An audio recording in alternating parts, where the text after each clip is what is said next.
In this video, we're taking a closer look at how analytics work. Analytics in digital signage is based on the content displayed on one or more screens. The first thing we need to do before we can collect data for our analytics is activate analytics on our screens.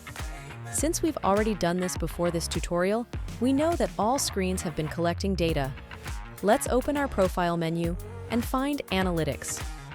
In Analytics, we have two types of reports we can generate. We have the Screen Report, where data is based on all the content related to an individual screen, and Asset Report, where data is based on assets, also known as files. Let's create an Asset Report. This type of report is usually used as proof of play.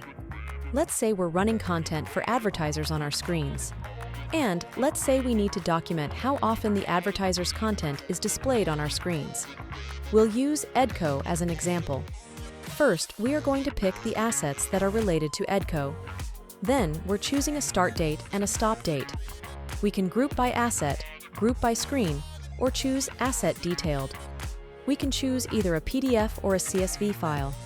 We can also set the time of day. When we've made our choices, we click Download Report. Then we're going to find a folder where we want to save the file and then click Save.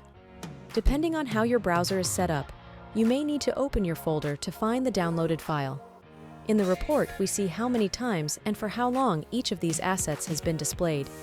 This one asset was displayed 2,307 times, and for a total duration of 12 hours, 48 minutes, and 54 seconds. Let's go back to Analytics, and let's create a Screen Report. Just like before, we'll pick a start and stop date, the report type, the format, choose what screens we want included, and then click Download Report. This report lists all the activities per individual screen. For example, Store 1, South Entrance, has been displaying these assets, and we also see how many times and for how long those assets were displayed on that particular screen. Data in Analytics is saved for 3 months, so make sure to download your reports at the end of a month if you're wanting to keep your data further back than 3 months. Thanks for watching.